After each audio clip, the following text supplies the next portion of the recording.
It's time now for Voices of the Region. Each week we hear from a journalist in our broadcast area and the stories they are reporting. This week, Heidi Holtan from KAXE Radio is our guest.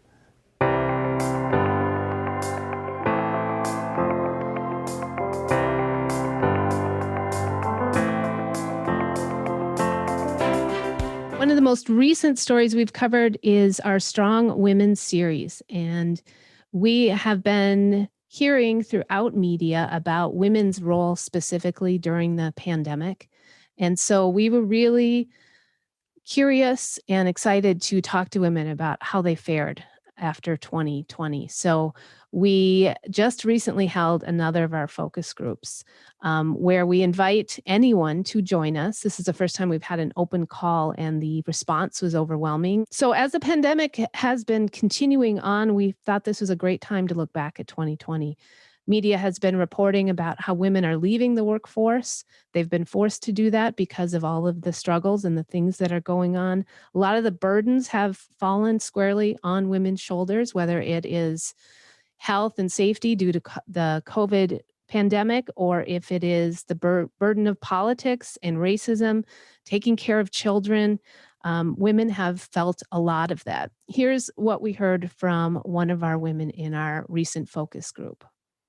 My husband ran a nursing home during this last year, which meant that I basically took over everything related to our household, everything related to our children, homeschooling, and no time for myself and no partner, because even when he was home, he was just not mentally able to be present.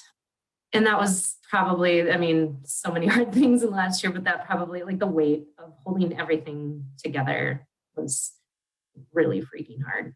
The fear that this striving for equal pay is gonna take even longer because of this pandemic, because women are having to leave the workforce.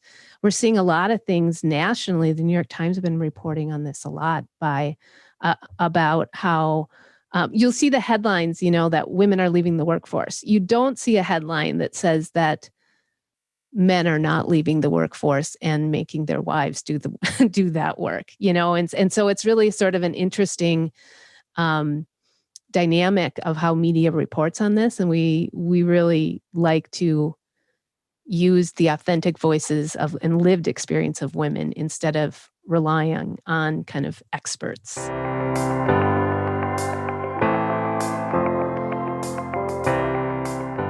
So we have continued to cover different aspects of the Enbridge Line 3 replacement project.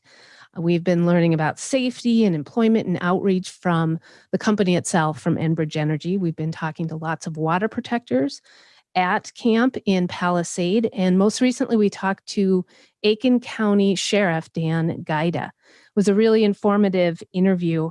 And one of the big things he explained to us was something that came up in our conversation with water protectors. White Earth member Winona LaDuke recently testified at a House hearing that police were being paid by Enbridge Energy, and she really questioned what laws that they were enforcing if they were being paid for by a private corporation of a $2 billion project. So Sheriff Gaida explained to us that the Public Utilities Commission required Enbridge put money into an escrow account to pay for additional costs of law enforcement during the project. So that money goes to the state. It is managed by the state, and Enbridge does not have control over how it is used or control over any of the law enforcement. So this is not, like I said, this is not just two sides of this. There are really huge issues going on here, right, in northern Minnesota, about fossil fuel industry, about climate change, about jobs in rural areas, about sex trafficking.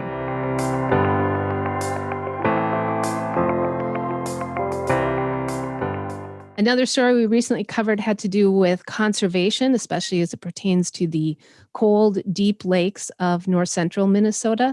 Climate change has had an effect there. The temperatures are rising.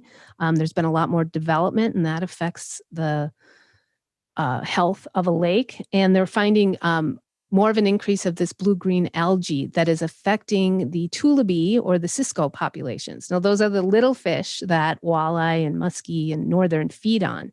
So it's kind of the first indicator that something is changing there.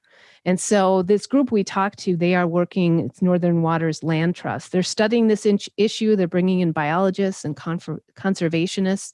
They're also working with landowners and business owners about doing things like conservation easements. You know, the more people live on lakes and mow their lawns completely down to a lake and don't leave a lot of the natural surroundings, that it can really affect whether we're going to be able to eat the fish out of our lakes in 10, 20 years, whether we're going to be able to swim in our lakes.